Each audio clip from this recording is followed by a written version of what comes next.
Bien-aimés dans les Seigneurs, j'espère que vous allez bien. Shalom à tout le monde. C'est bel et bien moi, Persis Limsiko, le choix de Dieu, les serviteurs du Seigneur Jésus-Christ.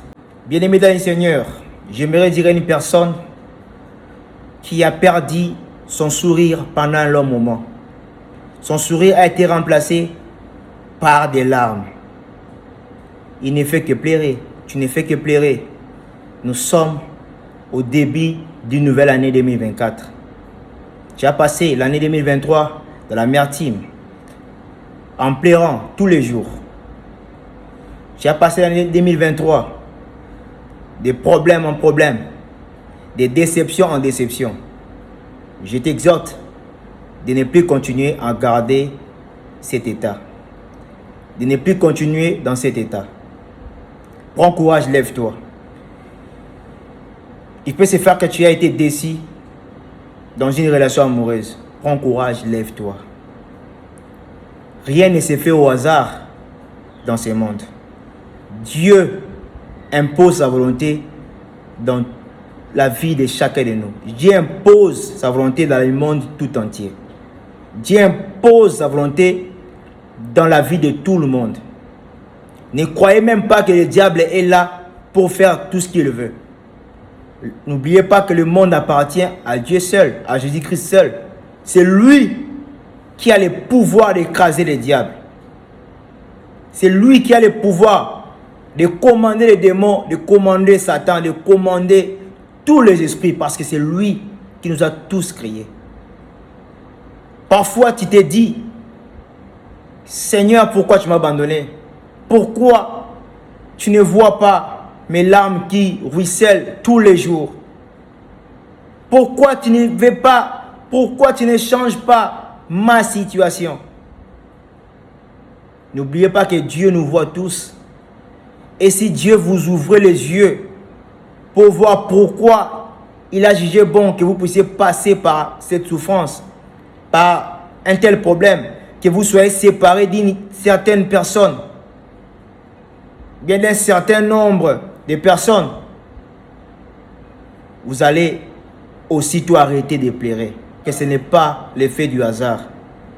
Peut-être que ces personnes pourraient devenir plus tard vos ennemis, pourraient vous causer du tort, pourraient nuire à vos vies, pourraient vous décevoir à long terme.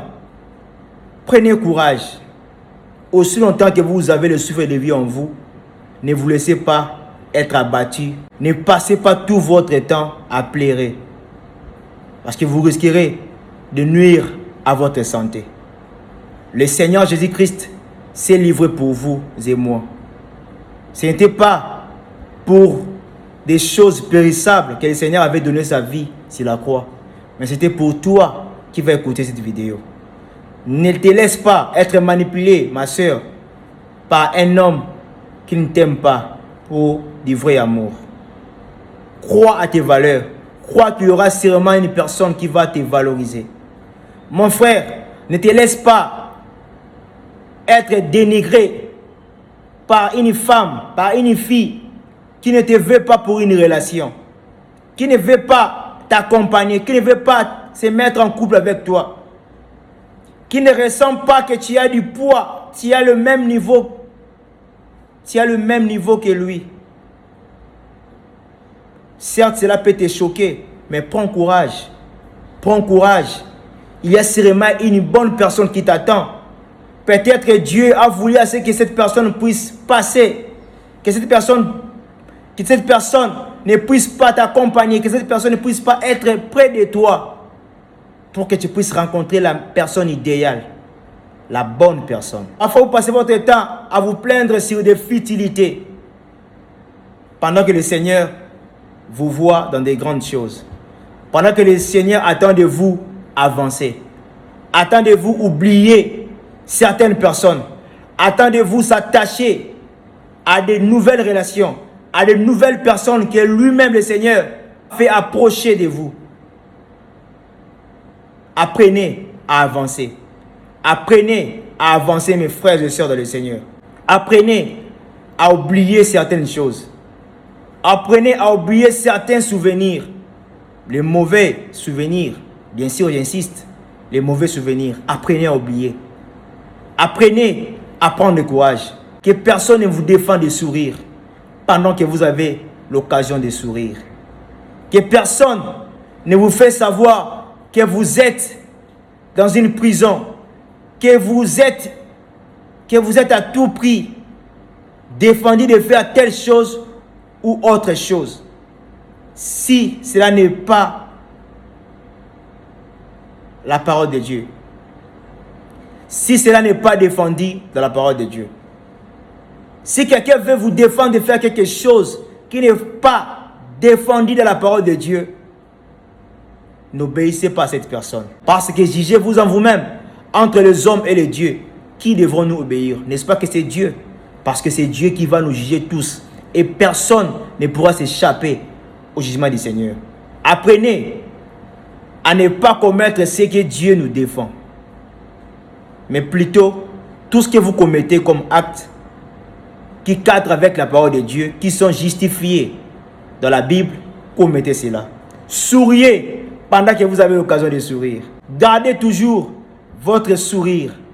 Gardez un visage de quelqu'un qui est toujours heureux, qui se sent heureux dans le Seigneur, qui se sent heureux. Soyez toujours heureux, soyez souriant, sentez-vous à l'aise, sentez-vous libre, car la Bible dit que nous les chrétiens, j'insiste, nous les chrétiens, si le Fils vous affranchit, vous serez réellement libre. Pour nous, nous sommes déjà réellement libres, parce qu'en étant chrétiens, Jésus-Christ est en nous. Il nous a rendus libres. En parlant de la liberté, je ne fais pas allusion au libertinage. Ce n'est pas un libertinage. Nous sommes libres en Jésus-Christ. En Jésus-Christ. Nous avons le droit de nous réjouir dans le Seigneur. En étant libre, ça ne veut pas dire que tu vas faire tout ce que tu veux, mais nous sommes plutôt libres dans le Seigneur. C'est-à-dire que personne ne peut te défendre de te sentir heureux dans le monde. Souriez pendant que vous avez l'occasion de sourire. Espérez en tout ce que vous voulez pendant que vous avez l'occasion d'espérer. Il peut se faire que vous soyez pauvre. Il peut se faire que vous manquez quelque chose que vous désirez avoir. Mais je vous exhorte de garder un visage heureux. Un visage de quelqu'un qui a de l'espoir en Jésus-Christ. Sentez-vous à l'aise. Sentez-vous heureux. Sentez-vous confiant dans le Seigneur. Car la Bible dit dans le livre de Romains chapitre 8, verset 1er, il n'y a donc maintenant aucune condamnation pour ceux qui sont en Jésus-Christ. En dehors de Jésus, il est notoire que ceux qui sont en dehors de Jésus se sentent malheureux. Se sentent malheureux, pleurer à tout moment, passer de problème en problème. Mais toi qui es dans le Seigneur, toi qui es chrétien, ce n'est pas normal. Pour toi qui as Jésus-Christ en toi, toi qui as le Seigneur qui a tout, le Seigneur qui peut tout, le Seigneur qui a le pouvoir de tout changer, d'être malheureux, de te sentir condamné. C'est le Seigneur qui nous a rendus libres. Nous sommes libres en Jésus-Christ. Nous sommes libres, réellement libres. Que personne ne te fait croire que tu es condamné par un quelconque membre de ta famille. Que personne ne te fait croire que tu es sous le lien ancestral. Tout en état chrétien, ce n'est pas juste. Soit tu ne sais pas qui tu es, soit tu ne sais pas qui tu es un ignorant. J'aimerais t'éclairer à travers cette vidéo qu'en étant chrétien, tu ne peux jamais être condamné. Tu peux être combattu à un moment. En étant combattu, nous avons déjà le pouvoir. Nous avons le nom de Jésus-Christ qui est une arme lourde. Confesse le nom de Jésus-Christ partout où tu vas te retrouver. Combat les bons combats de la foi. Quand tu te sens combattu, lève-toi, prends les paroles d'autorité et combat, chasse les esprits impurs. Mais ne crois jamais en étant chrétien que tu es ou bien tu peux être condamné. Tu peux être lié par le diable ou soit par un quelconque membre de ta famille un quelconque sorcier. Ayez confiance au Seigneur, gardez votre sourire, sentez-vous toujours heureux dans le Seigneur. Soyez confiants en Jésus-Christ, soyez heureux d'être des chrétiens. Ne cherchez pas à porter le nom de quelconque personne, sous prétexte qu'il a servi le Seigneur et vous vous mettez à porter le nom de cette personne-là. Nous sommes des chrétiens parce que le mot chrétien est dérivé du mot Christ. Le mot chrétien est dérivé du mot Christ. Donc, en étant chrétien, nous sommes des petits Christ. Soyez heureux de vous faire appeler chrétien et non par une autre appellation. Parce que n'oubliez pas que notre Dieu est un Dieu jaloux. Hein? Donc, il se sent. Donc, il aime être valorisé, être placé avant toute chose. C'est pourquoi lui-même il dit que si quelqu'un n'ait pas sa propre vie, il n'est pas digne de le suivre.